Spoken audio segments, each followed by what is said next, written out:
Ok, muy buenas tardes a todos, bienvenidos a todos y a todas quienes nos acompañan aquí hoy.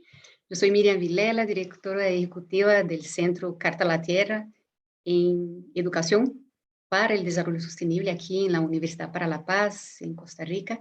Hoy tenemos el placer y el agrado de recibir a doña Laura Chinchilla, quien es expresidenta de Costa Rica y politóloga, que nos brindará la oportunidad para reflexionar sobre los desafíos actuales que vivimos en nuestra región, en América Latina, en cuanto a la democracia y el liderazgo político.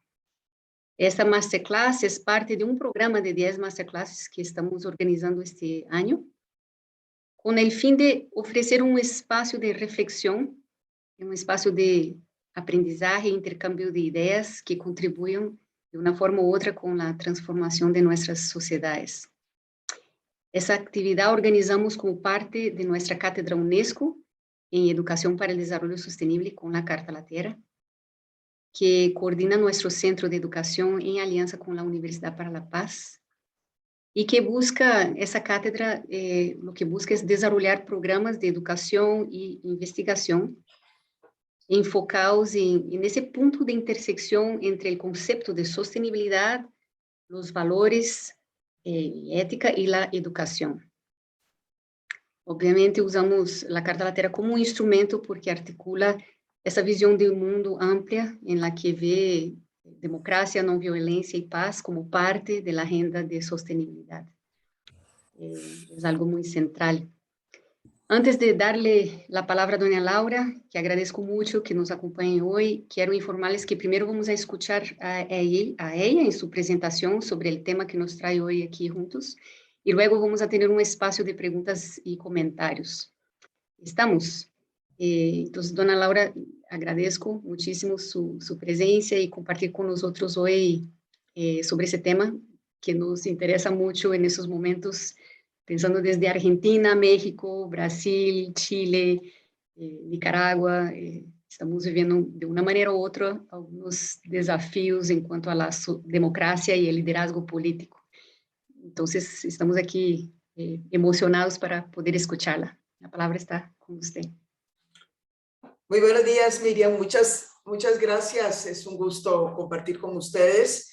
Veo algunas caras conocidas que no puedo dejar de mencionar, por lo menos dentro de la galería que tengo aquí abierta. Ahí está el querido amigo Olman Segura. Pero bueno, básicamente, como les decía, era, o sea, el tema que me pidieron es enfrentar o analizar los desafíos de la democracia y del liderazgo en América Latina. Pero para poder contextualizar mejor el tema, tenemos que tratar, digamos, estos tres componentes que son fundamentales. Previo a eso, sí me parecía esencial dar algunos datos que nos ubican mejor en la magnitud de los desafíos que las democracias de la región, algunas obviamente cada vez más deterioradas, tienen en esta coyuntura, que es la coyuntura que ha configurado la crisis del COVID y ahora, además, agravada con algunas de las consecuencias de la crisis de Ucrania. Pasemos a la siguiente. Y entonces ahí podemos ver cómo los resultados o los efectos de la crisis del COVID en América Latina fueron verdaderamente devastadores. Frente a cualquier elemento comparativo, fue la región más golpeada, tanto en términos de la caída, por ejemplo, del PIB, fue la región con la mayor caída de todas las economías emergentes, fue también la región con mayores niveles de impacto social y además la pandemia generó afectaciones también a la calidad institucional, especialmente generando condiciones que propiciaron la mayor concentración de poder en manos de los gobernantes y el deterioro de algunas otras variables ligadas a la independencia judicial, al Estado de Derecho, a libertades fundamentales, etc. Pero aquí ustedes van a ver solamente una especie de cuadro que presenta lo que implicó el golpe de la pandemia en materia de profundización de brechas, es decir, hubo 22 millones de personas más en pobreza, 8 millones más en pobreza extrema. El ingreso de los más ricos creció en más de un 40% mientras estábamos viendo este deterioro en los niveles de pobreza y pobreza extrema. Es decir, que en la región ya de por sí más desigual del mundo, la pandemia vino a agravar esa situación. Una de las peores brechas que se ampliaron durante la pandemia fue precisamente la brecha digital. Se estima que un 46% de los niños menores de 12 años, 15 años, perdón, quedaron totalmente desconectados, y para utilizar el concepto que utilizó el Estado de la Nación Costa Rica, este apagón educativo alcanzó a una población tan amplia como la que ustedes ven. Bueno, y finalmente, la CEPAL calcula que los efectos agregados de la pandemia hicieron retroceder además los avances en materia de inclusión de la mujer en el mercado laboral en casi 10 años. Es decir, que las brechas por razones de ingreso, las brechas digitales y las brechas por razones de género experimentaron un impacto sumamente profundo. Pasemos. Y esto básicamente lo que refleja lo que refleja son básicamente las asignaturas pendientes que ha tenido América Latina. Es decir, las crisis de alguna manera ponen a prueba a las naciones en cuanto a su capacidad de resistencia, pero también en cuanto a su capacidad para responder de manera adecuada a estas crisis. Estos datos que les daba inicialmente, lo que hicieron fue poner en evidencia que América Latina no estaba preparada, pero cuando vemos, digamos, el desempeño de América Latina en el mediano y en el largo plazo, llegaríamos casi a la conclusión que son más los momentos en los que podría golpearnos una crisis sin estar preparados que aquellos momentos en que hubiésemos podido resistir de mejor manera un golpe como este. Porque es así, es decir, mucho de la evolución del desarrollo en América Latina ha sido de naturaleza errática, es decir, así como en ciertos momentos logramos avanzar, logramos crecer, logramos disminuir pobreza, etcétera, asimismo también echamos para atrás con relativa facilidad.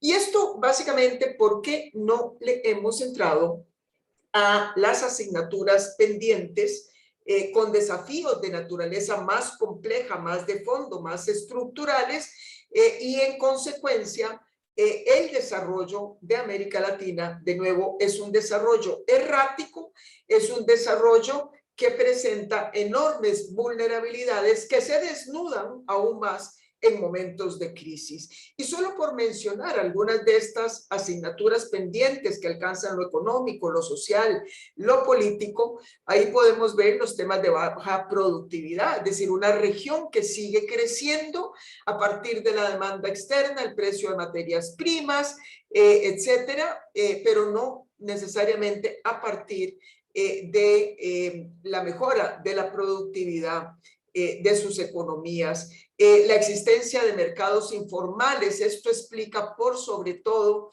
la gran afectación social que tuvimos en la región.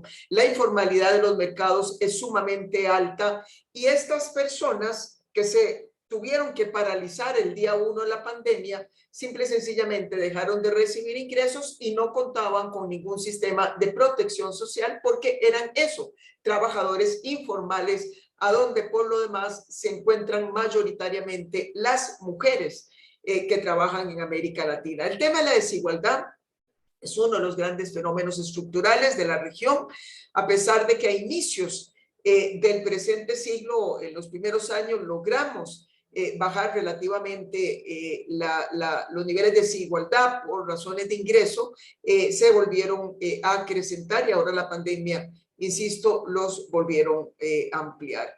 Los temas de violencia sistemática, y aquí no solamente me refiero a la violencia criminal, sino también a la violencia de género. Somos una de las regiones con mayores tasas de violencia física y de violencia sexual contra las mujeres. Y finalmente, los temas de corrupción e impunidad. Cuando analizamos los diversos trackings que se produjeron durante la pandemia para llevarle el pulso a varios países, nos dijeron que América Latina fue la región en donde se presentaron la mayor cantidad de denuncias de manejo corrupto de la pandemia, en todo lo que fueron las adquisiciones de dispositivos médicos, la forma o los criterios en que se distribuyeron las vacunas, etcétera, etcétera. Entonces, esto simplemente de manera muy resumida, porque no es el tema central, sí lo que vinimos a hablar de democracia, de los retos institucionales, sí por lo menos nos ponen ante algo que es complicado. Es decir, si la institucionalidad ya de por sí reportaba déficits y disfuncionalidades en épocas relativamente normales, ahora imaginemos las enormes demandas y presiones a las que están sometidas nuestras instituciones y nuestras democracias a partir de las consecuencias que nos dejó la pandemia y que, insisto, además se están viendo más exacerbadas aún por las consecuencias negativas de la crisis en Ucrania. Pasemos a la próxima. Ahora, América Latina fue una de las pocas regiones del mundo que abrigaron la democracia con tanto entusiasmo. Hace ya más de 40 años, el año pasado celebramos 40 años del advenimiento de la democracia en América Latina. Por los años 70, solamente 3 democracias teníamos: Colombia, Venezuela y Costa Rica, y llegamos un momento, hace más o menos unos 15 años, en donde prácticamente todos los países tenían democracias con excepción de Cuba. Sin embargo, lo que nos viene preocupando es que esta primavera democrática, que de nuevo resultó ejemplar, se está viendo disminuida por el deterioro que estamos observando de las democracias de nuestra región. Distintos organismos que llevan el pulso al comportamiento democrático, entre ellos la unidad de inteligencia de la revista Economist, básicamente lo que nos dice es que América Latina presenta un deterioro permanente en los últimos 8 años, y para el año 2020 y 2021 y 2019, que son los más recientes reportes, es la región en donde más cae el deterioro, en donde más se profundiza el deterioro democrático. Cuando hablamos del informe de IDEA Internacional, nos recuerdan que son más las democracias en América Latina, bastante más, las que reportaron deterioros en el año 2021, comparada con aquellas en donde más bien observamos algún progreso. Y cuando analizamos los indicadores que maneja otra ONG de alcance global y de mucho rigor, que es Freedom House, entra en mayor detalle a analizar algunas componentes esenciales de la democracia, como es el Estado de Derecho, como es la libertad de prensa, como es la independencia judicial, y en todos esos indicadores América Latina también observa un deterioro muy relevante. Tenemos hoy una nación en América Latina que es la más peligrosa para ejercer el periodismo, que es México, por ejemplo. Pasemos a la siguiente. Entonces, les decía que el deterioro democrático es más que evidente, ¿Cómo entender lo que está pasando en la región? Habría que tratar de irnos en más detalle para comprender qué está pasando a nivel de las instituciones, qué a nivel del liderazgo y qué a nivel de ciudadanía. Muchas veces en América Latina la aproximación que hemos hecho al fortalecimiento democrático muy propio de nuestra tradición jurídica y cultural, ha sido una aproximación en extremo formalista. Es decir, tendemos a analizar el desempeño democrático en función de las leyes que hemos aprobado existentes, de convenios, de tratados y algunas de las instituciones que hemos creado. Si nos vamos a ese plano, vamos a poder observar que en realidad América Latina ha estado haciendo su tarea. El problema es que en la práctica, cuando vamos a ver el desempeño real y efectivo de esas instituciones y además la forma en que los ciudadanos perciben el funcionamiento de las instituciones, vemos que la realidad cambia profundamente. De ahí que entonces tenemos que avanzar, analizar otros componentes de las democracias como el liderazgo y la ciudadanía que son fundamentales. Desde el punto de vista de las instituciones, hay un dato que a mí siempre me impacta, que es el dato que presenta el informe de competitividad del Foro Económico Global. Ese informe viene diciendo desde hace ya varios años que la calidad de las instituciones de nuestra región es de las más bajas a la par de los países del África subsahariana. Es decir, que si bien podríamos decir que América Latina ha aprobado más instrumentos, posiblemente jurídicos, etcétera, en diversas áreas, a nivel multilateral, a nivel regional, no necesariamente el desempeño de esas instituciones está siendo conteste con esos avances que en el plano formal hemos venido observando. Veamos algunos de los datos particularmente preocupantes que nos hablan de qué está pasando, además, con la percepción ciudadana frente a las instituciones de nuestra región. Pasemos a la siguiente. Uno de los indicadores que más preocupan es el nivel de apoyo a la democracia. Que es un indicador, yo siempre trabajo con el Latinobarómetro, es un indicador que es sumamente consistente. Ya por 20 años podemos seguir la ruta de muchos de los temas políticos de la región y además nos ayuda a uniformar entre países de manera que podemos comparar.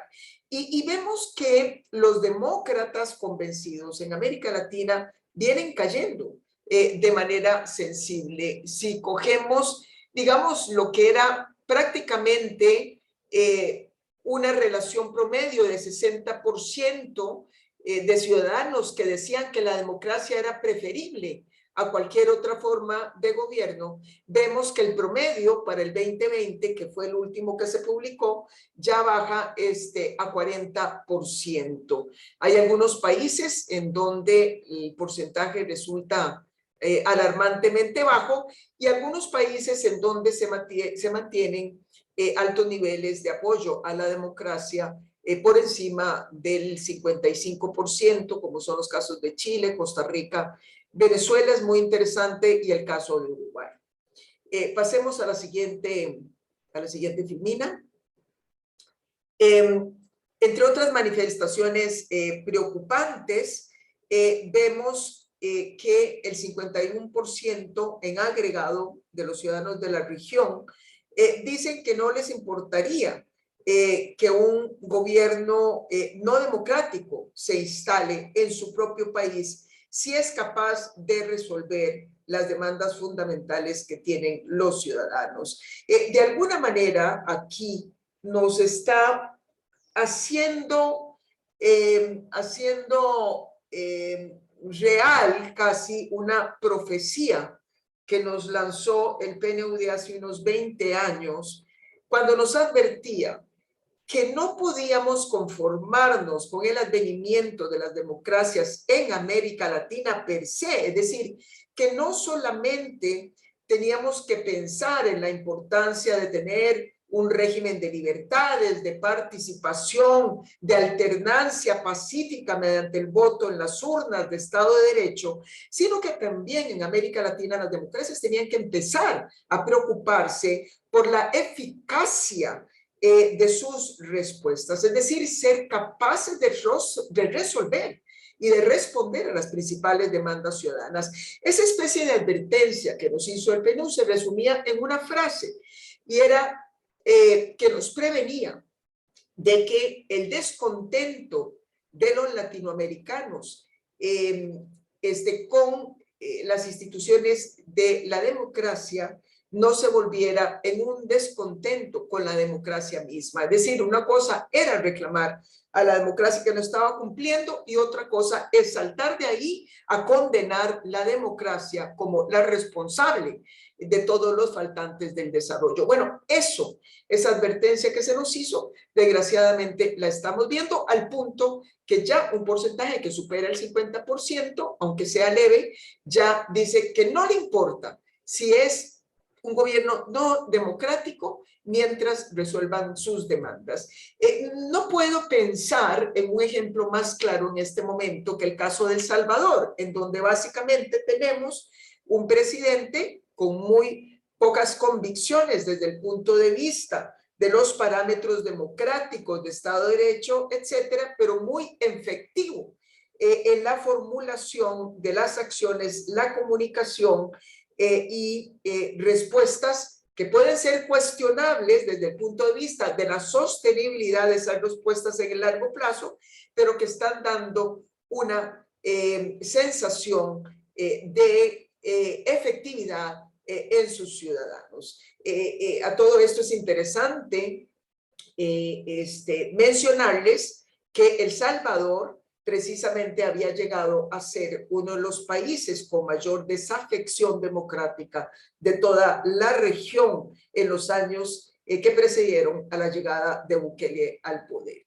Y el otro tema es que esto es muy preocupante porque habla de que además la democracia para los latinoamericanos es una democracia excluyente. 73% de los ciudadanos latinoamericanos consideran que sus gobiernos solamente benefician a los grupos más poderosos. Y aquí creo que hay varios costarricenses, como bien lo vi al inicio, y fíjense que Costa Rica, que estaba dentro de esta media, 70-75% de la media latinoamericana, el año pasado, y quizás esto nos empiece a dar pistas de por qué los resultados electorales del pasado domingo, el año pasado Costa Rica, junto con Paraguay, se ubicaron en un 90%, es decir, 90% de los costarricenses estaban ya diciendo que los gobiernos en Costa Rica solamente beneficiaban a los grupos poderosos. Sigamos con la otra filmina que nos sigue ilustrando parte del problema que les quiero presentar. Y aquí, básicamente, lo que nos dicen estos datos es que cuando desagregamos la confianza en las instituciones por tipo de institución, son precisamente las instituciones de la democracia representativa, las más emblemáticas como los partidos políticos, como los congresos, los que han perdido mayormente la confianza de los ciudadanos. Y entonces empezamos también a comprender algo que cada vez se instala con más claridad, pero que todavía genera resistencia.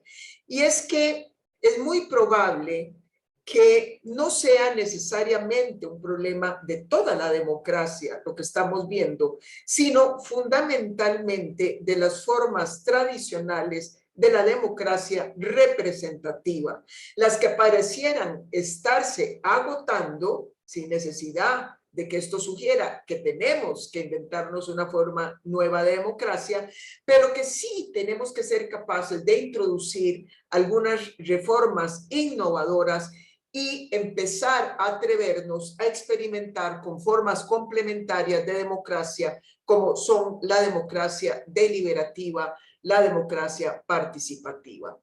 Pasemos a la siguiente filmina. Y entonces, básicamente, lo que tenemos es el conjunto, como les decía, de variables duras presentadas por esos informes que analizan el comportamiento del marco institucional, que nos hablan de una débil gobernanza, es decir, de países que les cuesta garantizar las soluciones a sus ciudadanos, deterioro del Estado de Derecho, ataques a las autoridades electorales, que es parte de las últimas manifestaciones que se están viendo también en la región, cosa muy dolorosa porque si en algo se reconoce la resiliencia democrática en América Latina, es que a pesar de todo, los ciudadanos siguen yendo a las urnas para darle la oportunidad a sus países a hacer el cambio por la vía democrática. Sin embargo, en los últimos años estamos viendo también un ataque directo a las autoridades electorales, al sistema electoral, y esto está disminuyendo la confianza de los ciudadanos. Y finalmente, el ataque a las libertades fundamentales. Estos pilares, que son los que muestran deterioro, se unen a estos datos que les di recientemente sobre las percepciones de los ciudadanos en relación con la democracia, para en consecuencia configurar un escenario verdaderamente preocupante, sino tenebroso, sobre el futuro de nuestras democracias. Pasemos a la siguiente. Aquí hay un dato que es importante destacar, porque nos da una pieza de información. Se ha venido tratando de entender más qué es lo que quiere la gente, y cada vez sale más alto el porcentaje de que, bueno, sí, la gente le da oportunidad a los sistemas representativos, al proceso de elecciones. Sin embargo, cada vez también son más quienes dicen que sí votan, pero que también se tiran a la calle, ¿verdad? Y es que aquí permítanme abrirles un paréntesis. Estamos hablando de un fenómeno que no es exclusivo de América Latina, es decir, la deriva autoritaria, el deterioro democrático es un fenómeno global. La particularidad es que en América Latina el deterioro es más acelerado. Pero cuando todos esos estudios que les citaba al inicio profundizan en las distintas variables democráticas, hay una sola variable que pareciera generar esperanza sobre el futuro de la democracia, que es una mayor demanda de la ciudadanía en relación a un mayor protagonismo dentro del sistema político. Es decir, de alguna manera, y esto particularmente está ligado a los sectores más jóvenes de la población, de alguna manera los jóvenes vienen diciendo, no solo los jóvenes, pero mayoritariamente, o han descubierto que hay vida política entre elección y elección. De ahí que ya muchos no están dispuestos simplemente a ir a votar, sino que quieren tener un mayor protagonismo a partir de esa decisión que en principio, les hemos dicho siempre, es de la mayor importancia en una democracia. Y entonces de ahí que se explique el por qué veníamos en una oleada de protesta social a nivel global, pero también en América Latina, que fue temporalmente interrumpida por la pandemia y por las medidas de encierro que se tuvieron que implementar. Pasada la pandemia, se inició el superciclo electoral de América Latina, en donde prácticamente todos los países tienen elecciones en un periodo de aproximadamente 26 meses, y entonces también las elecciones se convierten en una especie de apaciguador. Pero si no vamos adentrándonos en la propuesta de medidas que logren canalizar las inquietudes ciudadanas, es muy probable que una vez que nos vayamos distanciando del ciclo electoral y que los nuevos gobiernos tomen el poder, es muy probable que en 6 meses, un año a lo sumo, estemos viendo otra vez en América Latina la misma oleada de protestas que vimos en los años 2017, 18 y 19. Permítanme decirles, pasar ahora a hablar muy brevemente de los temas del liderazgo. Pasemos a la siguiente filmina.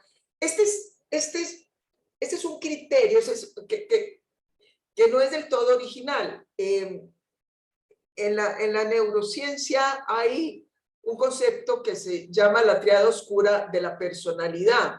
Y me pareció muy apropiado recoger parte de ese concepto, cambiar personalidad por liderazgo, para poder explicar cuáles han sido los, digamos, esos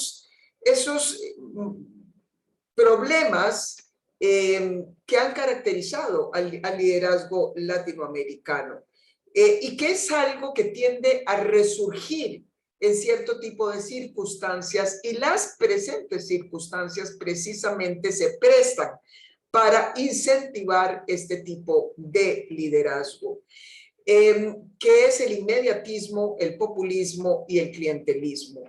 El inmediatismo es fundamentalmente dejar de lado todo ejercicio prospectivo, porque lo que interesa es esa respuesta cargada de efectividad, aun cuando no importe si estamos comprometiendo tendencias de mediano y largo plazo. El caso, por ejemplo, del combate a la violencia en América Latina ha sido quizás el ejemplo más claro de ello. Creíamos que en los años 90 habíamos visto lo peor, que estaba quedando atrás. Bukele está inaugurando una nueva era de populismo represivo, de medidas inmediatas, efectistas, para aplacar la sensación de inseguridad, aun cuando esto no resuelva los temas de seguridad de largo plazo. El tema del clientelismo ha sido uno de los males mayores del liderazgo latinoamericano, que es un poco la política de la transacción, porque no solamente se hace con los de arriba, sino también con los de abajo, con los de arriba en el financiamiento de las campañas electorales, vos me das y luego yo te devuelvo, y con los de abajo en lo que es la repartición de cierto tipo de bienes para conseguir el voto y mantener así a una población cautiva de los caudillos de turno. Y finalmente el populismo, que es un discurso, fundamentalmente es un discurso que resulta muy exitoso en épocas en donde la gente tiene grandes incertidumbres, en donde crecen los temores, en donde se acentúan amenazas que muchas veces son difíciles de entender para la población, y entonces la población se inclina a depositar su confianza en esta especie de caudillos iluminados, en este tipo de hiperpresidencialismos que le dicen al pueblo es apuesta en mí, deme su voluntad popular, pero la voluntad popular siguen, denme más y más poder que yo voy a ser capaz de resolver sus problemas. Obviamente, además, el populismo genera otro tipo de consecuencias adversas que están deteriorando a su vez la democracia, como es la polarización política y social, y finalmente, a través de la concentración del poder de estos líderes populistas, se contribuye a deteriorar aún más cierto tipo de valores intrínsecos de la democracia, como el Estado de Derecho y como libertades tan fundamentales como la libertad de expresión. Y ya para ir cerrando y dar espacio más bien a una conversación con ustedes, vamos a pasar a la última, pero que en realidad ya le dediqué bastante en las reflexiones anteriores, que es el tema de la ciudadanía. Pudimos aproximarnos a lo que la ciudadanía está sintiendo a través de estos datos que nos da el Latirobarómetro. Es decir, una gran desafección, particularmente con las instituciones de la democracia representativa, pero a su vez, que es la paradoja, un reclamo de mayor participación. Entonces, aquí mucho de la respuesta que algunos intuimos es a donde debe darse la mayor apuesta de los sistemas políticos latinoamericanos, es en precisamente fortalecer y proteger a las organizaciones de la sociedad civil. Esto porque no solamente nos interesa seguir fortaleciendo el componente de la participación per se, sino porque además una de las embestidas que están haciendo estos nuevos populismos es, una vez que llegan al poder, es precisamente contra estas organizaciones de la sociedad civil. A las 2 de la tarde tengo otra conferencia, otro foro, en donde vamos a presentar, vamos a diseccionar lo que pasó con la Fundación Violeta Chamorro en Nicaragua desde distintas perspectivas, y ustedes verán que efectivamente lo que se ha convertido en enemigo de Daniel Ortega y de Rosario es precisamente la sociedad civil organizada. Y es un poco el tipo de legislación que hoy Bukele también está queriendo promover en El Salvador, enfurecido por aquellas organizaciones de la sociedad civil que están defendiendo los derechos humanos de la población privada de libertad. Pero eso se va ampliando. Entonces, necesitamos apostar al fortalecimiento de la sociedad civil y no lo contrario. Necesitamos propiciar una mayor participación de la sociedad civil en el proceso de toma de decisiones a todos los niveles, y en ese sentido las tecnologías digitales se han convertido en un vehículo excepcional para que más y más personas puedan ya no solamente hacer valer su voz, sino sus criterios concretos en cuanto al diseño de políticas públicas, en cuanto al seguimiento de las mismas, la evaluación, el monitoreo y fiscalización del uso de recursos, etcétera, etcétera. Y finalmente, invertir en más y mejor educación. Educación sigue siendo el gran pilar que sostiene cualquier democracia.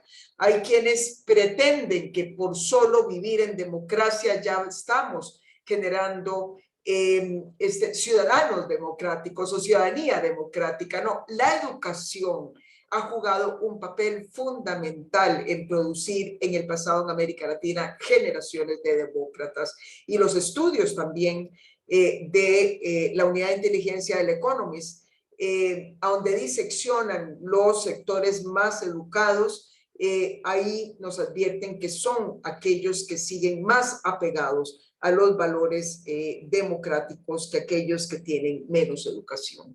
Entonces, básicamente es eso. Yo considero que el panorama es complejo, el panorama es preocupante, pero que existen claves que nos permiten visualizar por dónde podemos orientar la discusión, pero por sobre todo, por dónde podríamos orientar las reformas a impulsar para poder detener, en primer término, el desencanto democrático, la deriva autoritaria en nuestros países, y poder reposicionar los valores democráticos y la democracia con la fuerza que en su momento tuvo. Muchas gracias. Bueno, muchísimas gracias, dona Laura. Es impresionante poder escucharla con tanta información, tantas claves y a la vez con tanta clareza. Es importante, creo que un llamado que has hecho, que es antes de hablar de democracia, tenemos que ir a buscar la raíz de varios otros desafíos que tenemos, ¿verdad? Entre ellos, la desigualdad social que la democracia no ha logrado resolver. Pero al escucharla, me vino a la mente Río 92.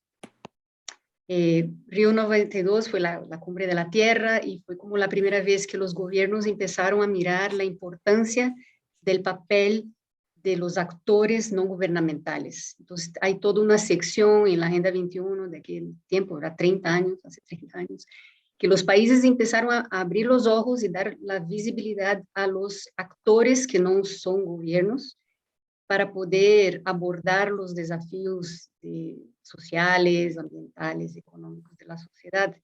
Pero parece ser que todavía es un proceso, a pesar de los 30 años, de cómo abrir más espacios a la participación pública, ¿verdad? Para abordar ese ejemplo. O sea, fortalecer la participación de los actores no gubernamentales en los procesos que requieren abordar eso, o sea, los desafíos que vivimos. ¿Qué, ¿Cuál sería el proceso para poder fortalecer esos espacios de participación pública? ¿Cómo visualizarías, porque todos los países, desde México a Argentina, creo que sufren este dilema de cómo abrir más espacios y cómo fortalecer la participación ciudadana en los procesos de desarrollo e implementación de políticas? ¿Cómo visualizaría que eso se lleve a cabo de mejor manera? De acuerdo, vamos a ver. Aquí lo que tenemos que tener claro es que hay dos cursos de acción. Y yo creo que obviamente todos los que estamos aquí no estamos dispuestos a que nuestras democracias sigan el primero, pero es el que se está imponiendo, que son los hiperpresidencialismos que terminan derivando en cualquier cosa hasta autocracias como en la situación de Venezuela y Nicaragua y ya otros países que van detrás. Es decir, esa es una manera de responder al desencanto democrático y a las dificultades que ha tenido la democracia para responder a las necesidades ciudadanas. Y la otra es profundizar más bien los espacios de democracia, pero teniendo muy claro que hay dos grandes desafíos. El desafío de la efectividad, es decir, cómo responder a las demandas ciudadanas, y el desafío de la legitimidad, cómo hacer para que la gente se sienta parte de esas democracias y no excluidas como lo ponemos ahí.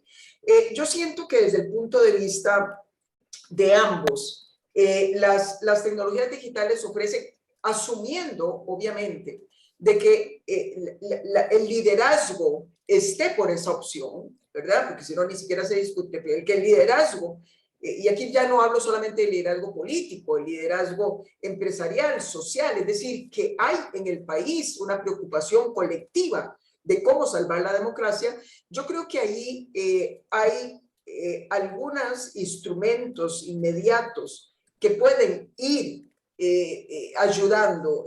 Sin lugar a dudas, las tecnologías digitales son unas de ellas. Cómo usarlas más inteligentemente, cómo incorporarlas en la gestión pública, no solamente para efectos de transparencia, que es una de las mayores demandas de los ciudadanos. Parte del desencanto tiene que ver con los temas de corrupción.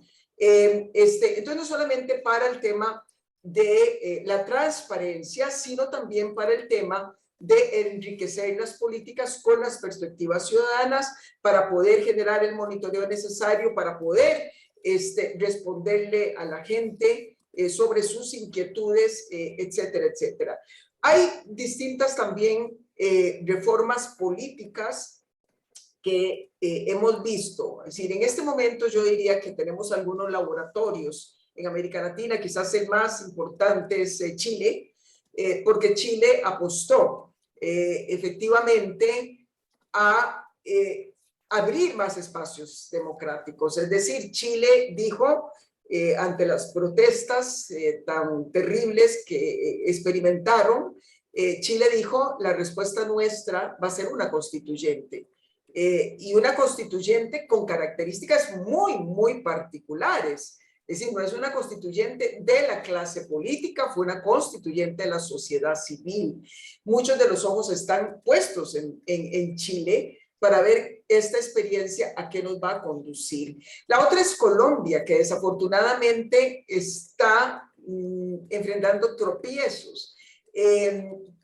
Porque, y aquí deben hacerle otro paréntesis, en principio podríamos creer que si queremos incrementar participación, podríamos tratar de crear o facilitar más partidos políticos, nuevas alternativas, candidaturas independientes, personales, etcétera. Pero eso también se ha aplicado. Los casos más claros son México, con algunas candidaturas independientes que no respondieron adecuadamente, o Perú con un fraccionamiento de la representación, o Costa Rica.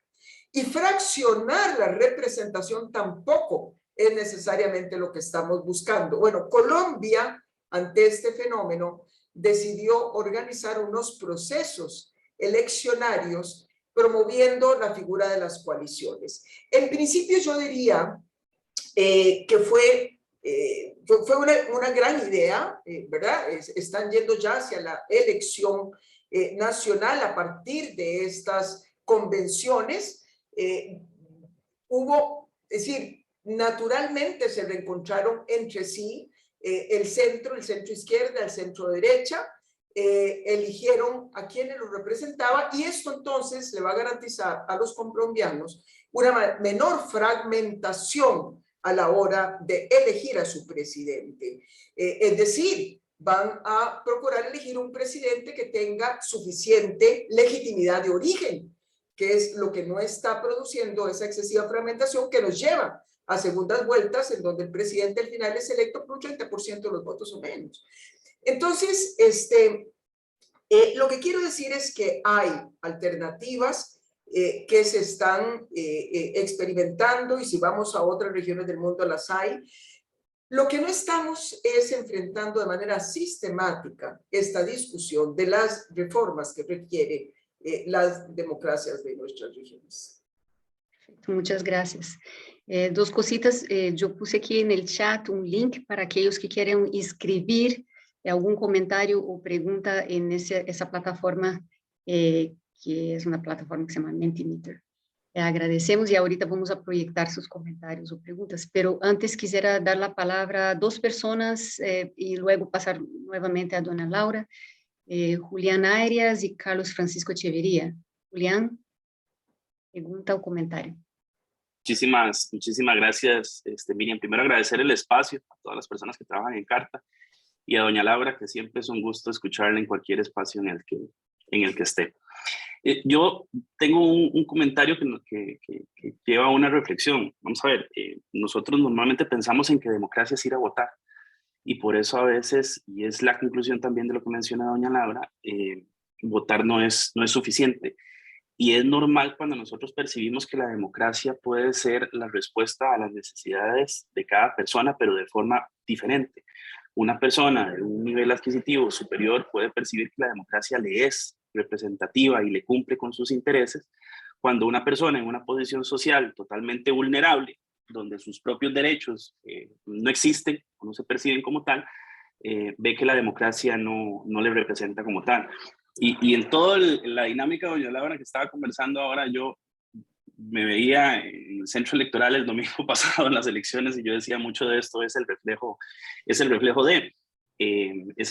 de un sistema que ha dejado de lado a algunas personas con algunos intereses, es el reflejo de un discurso que al final de cuentas caló en gran parte, pero además de eso es la respuesta a una gran parte de la población que simplemente decide no ir a participar en una fiesta electoral. Es un grupo que tiene una opinión, se queja, dice mucho, pero la participación como tal en el proceso electoral no se da, y además de eso permite que sea el principal partido político hoy en nuestro país, que es el abstencionismo como tal, ¿verdad? Entonces, rescato esa parte y llamar a la educación, porque al final de cuentas la educación en valores cívicos, la educación en participación, la educación en yo ser parte de, es algo que nos puede ayudar a fortalecer la democracia que se construye día a día. Muchísimas gracias. Gracias, Julián. Y efectivamente, fortalecer el papel de la educación en espacios de educación cívica, pero es lo que muchos no quieren, ¿verdad?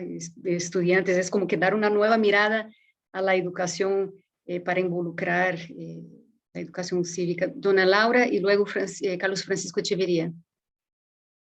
No, en realidad, pues más bien agradecer a Julián por la complementación que hizo con sus comentarios. Me parece que fueron más bien aportes más que una pregunta, pero sí tenemos que tener muy claro que el voto no es más que un acto de delegación, ¿verdad? Es decir, estamos delegando en alguien la conducción de los asuntos públicos, pero eso jamás debería ser así. La democracia no se puede resumir a ese acto de delegación que cada 4 se hace. De ahí también ¿verdad?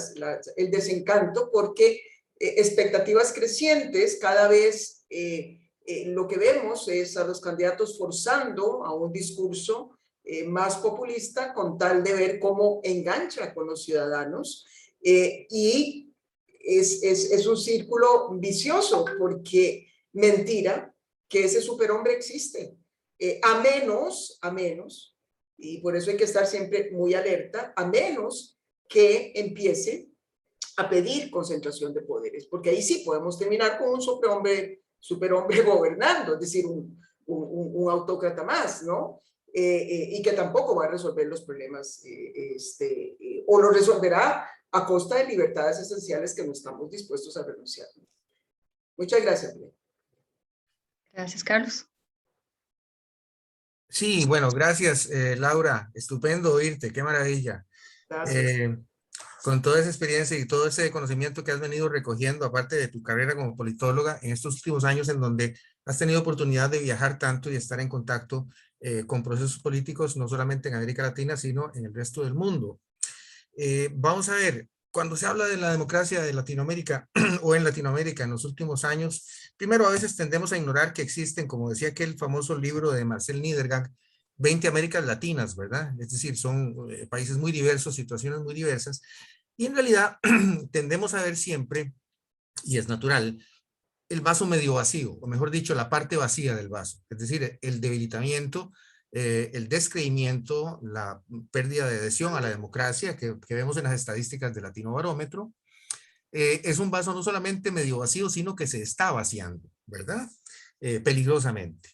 Pero la otra parte, o el vaso medio lleno, es que a pesar de los pesares, a pesar de toda, de la debilidad de resultados que ofrece o que ha ofrecido la democracia en América Latina a los pueblos latinoamericanos, la gente sigue yendo a votar, ¿verdad? Aunque haya abstención y tal, pero la gente sigue yendo a votar. No estamos revirtiendo a aquella situación de los años de mediados del siglo pasado, con tiranías, con dictaduras militares y tal y cual, salvo básicamente en 3 países latinoamericanos en este momento. En los demás, la población está siempre adherida por lo menos al proceso eleccionario, pero no está obteniendo lo que quiere, y no está obteniendo lo que quiere porque la democracia no le está ofreciendo soluciones. ¿Quién ofrece las soluciones en democracia? Las ofrecen los partidos políticos, ¿verdad? Y ese es un tema del cual me gustaría mucho oírte hablar. El tema de los partidos políticos, que son los instrumentos por excelencia de la democracia. Está muy bien, las organizaciones de la sociedad civil pueden crear conciencia, pueden hacer muchas cosas, pero mientras no elijan gobernantes y legisladores, pues se quedan en eso, se quedan en la calle, ¿verdad?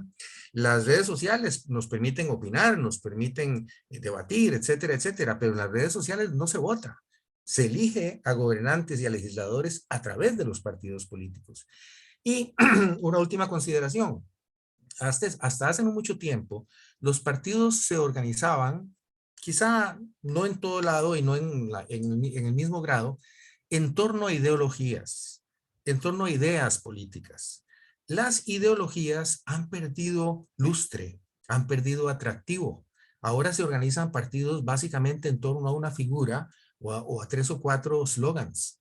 Y entonces no hay ideas políticas que seduzcan a la población, que no solamente seduzcan a la población, sino que además presenten soluciones concretas a los problemas de los países. Hay un empobrecimiento de las ideas que se refleja en un empobrecimiento de los partidos políticos, ¿verdad? De sus propuestas. Entonces, ahí estamos en una situación complicada. Y ya que estamos en un foro organizado por la Carta de la Tierra, y perdonen que me extienda, con esto termino, a mí me sorprende ver que en Latinoamérica en general el tema del desarrollo sostenible, el tema de la sostenibilidad, el tema del cambio climático no ocupa el lugar que debería ocupar en las agendas políticas y en la construcción de propuestas políticas por parte de los partidos. Yo pienso que el cambio climático va a obligar en el futuro, nos guste o no, a que ese tema ocupe el lugar que le corresponde en las agendas políticas.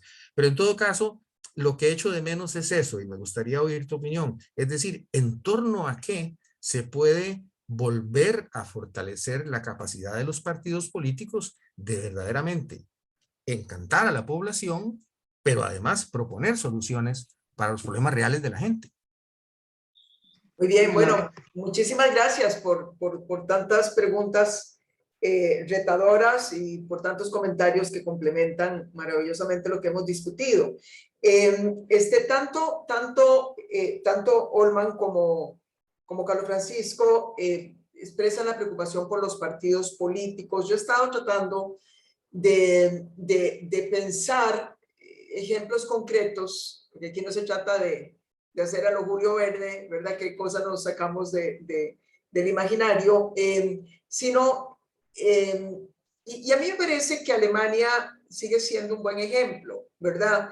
En donde se debilitan porque hay momentos en que los partidos políticos no enganchan con la coyuntura, con las demandas, con las aspiraciones, se debilitan pero no desaparecen, siguen teniendo una incidencia en la agenda nacional, se facilitan algo que tenemos que hacer en Costa Rica, se facilitan las alianzas y las coaliciones, ¿verdad? Esa es una reforma, digamos, electoral, y no abandonan algo que es fundamental, que si bien, como lo decía Cachicho, no hay necesariamente ya la determinación ideológica, sí hay valores. Si hay un ideario y si hay una plataforma programática. De hecho, veamos cómo sobreviven los republicanos y los demócratas en Estados Unidos. Bueno, tanto siguen pesando, digamos, ese tipo de valores que hoy es una sociedad más bien altamente polarizada. No se logran poner de acuerdo para nada. Con temas que tienen que ver con aspectos culturales, derechos humanos, hasta el papel del Estado, etcétera, etcétera. Entonces, yo sí creo que hay espacio para una mejor caracterización de la misión que tiene cada partido político en una sociedad. El problema es que en el caso costarricense, muy particularmente, el único partido político que más o menos ha logrado sobrevivir cada vez se desfigura más en función de los intereses territoriales. Es lo territorial más que lo programático lo que ha venido rigiendo el desarrollo del Partido Liberación Nacional. Y entonces de ahí que veamos un fenómeno tan espantoso como que cada vez esos líderes regionales, y eso pasa mucho también en el caso de Argentina, esos varones de las regiones y de los territorios son los que terminan cooptando los partidos políticos. Yo creo que hay espacio acompañado, digamos, de algunas reformas que hay que hacer. Creo que es un error y creo que ese fue un error de una reforma política que pasamos con interpretaciones del Tribunal Supremo de Elecciones que hicieron que en Costa Rica casi que es más fácil escribir un partido político que una sociedad anónima, ¿verdad? Es decir, tiene que haber criterios restrictivos, porque si no se terminan convirtiendo en lo que ya se convirtieron en esta campaña. Y en Guatemala, que es una ciudad muy corrupta, es así. Son franquicias que se alquilan al candidato de turno que anda buscando desesperadamente a dónde hacer casa. Pero sí creo que hay espacio para hacerlo. Tienen obviamente que invertir mucho en ese proceso reflexivo, cuáles son esos valores profundos, cuáles son esas plataformas programáticas. Liberación Nacional no se atreve a hacerlo. No se atreve a hacerlo porque sabe que en el momento en que defina cosas esenciales va a perder a alguna gente. Pero hay que hacerlo porque si no al final del camino somos como una cometa soltada al viento, en donde en una campaña arranca un candidato hablando de algo, pero termina hablando de otra cosa. Se transforman en el proceso. Si esas cosas no las enfrentamos y luego vemos cómo manejamos los procesos territoriales, me parece que vamos a seguir dando tumbos. Tatiana hablaba del tema del Estado.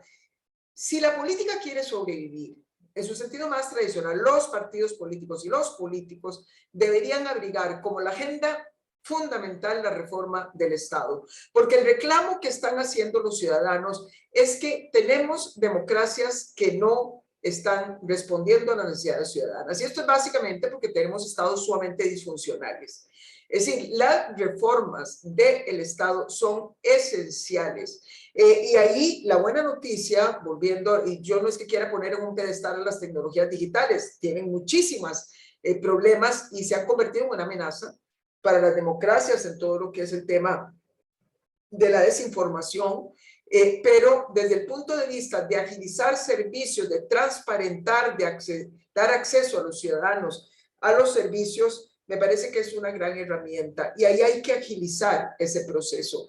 Si el Estado sigue sin responder, la política está condenada al fracaso, particularmente en democracia, porque es mejor seguir apostando a ese hombre fuerte que venga a hacer las cosas a su manera, que seguir esperando que una burocracia ineficiente y corrupta brinde las respuestas. Mauricio pone el tema del crimen organizado y qué bien que lo pusiste. Nosotros nos estamos atreviendo, yo formo parte del comité asesor del Informe de Desarrollo Humano de Naciones Unidas y acabamos de hacer una revisión del concepto de seguridad humana. Y nos atrevimos a meter un concepto, precisamente por la situación de América Latina, que es el concepto de gobernanza criminal. Es decir, ya hay algunos países en donde la gobernanza democrática está dando pie a la gobernanza criminal. Y yo citaría dos claros ejemplos, México y El Salvador. En ambos casos, los presidentes primero habían dicho no iban a hacer la guerra, en un caso dijo no voy a hacer la guerra, voy a pactar, pero bueno, ese pactar está generando muchas dudas de si ese es el pacto que se quiere, en donde pareciera que más bien lo que se busca es una pax mafiosa, en donde se deja que los criminales se repartan el territorio, todo bien, mientras no me generen violencia con el resto de la ciudadanía. Y el caso de Bukele, algo parecido intentó, se le cayó el esquema, tuvo un día horroroso, el día de mayores asesinatos de la historia reciente criminal y de la historia de El Salvador, y esto básicamente se presume que es un reclamo de las maras porque las negociaciones no se cumplieron. Y ahora estamos viendo la respuesta que está dando. En fin, el crimen organizado explica muchísimo del deterioro de la calidad de nuestros gobiernos, de la penetración de la corrupción, y ese es un tema que trasciende nuestras democracias. Esta es una discusión casi que hemisférica, porque tiene que ver con la camisa de fuerza que seguimos llevando a cuestas con la política de los Estados Unidos en materia de drogas. Mientras en Estados Unidos se viene regularizando la política de consumo de drogas, por lo menos las más suaves, se nos sigue exigiendo a nosotros la respuesta represiva. Y entonces hay muchas disfuncionalidades, hay mucha concentración cada vez más de crimen organizado en esta región y esto está dando al traste con muchísimos aspectos del desarrollo. Y finalmente, Kiara, Kiara, te agradezco mucho esas palabras tan bonitas. Yo estoy segura que vas a ser así una super mujer. No tenés que compararte con nadie. Al contrario, te felicito porque por las pocas cosas que contaste, me parece que sos una mujer muy empunchada, muy luchadora, pero tratando de sacar tus metas. Sin lugar a dudas, si no volvemos a hacer de la educación dos instrumentos fundamentales que consistieron por lo menos para Costa Rica. Uno, el principal instrumento, movilidad social, es decir, una educación que era relevante para la gente, ¿verdad? Porque nos daba esa posibilidad de la movilidad social. Y dos, el gran constructor de nacionalidad, porque nos aglutinaba en cuanto a una serie de valores esenciales. Si no volvemos a hacer de la educación ese instrumento que provoca esas dos cosas, me parece que va a ser muy desafortunado para el país.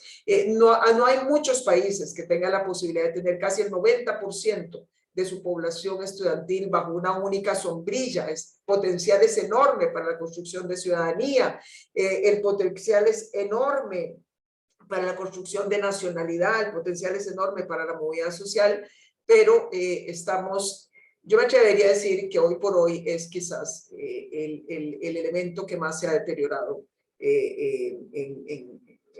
digamos, por lo menos en Costa Rica. Y bueno, muchísimas gracias. Yo le he dicho a Miriam que no me iba a poder quedar con ustedes las 2 horas porque todavía me queda una conferencia más y tengo que almorzar algo.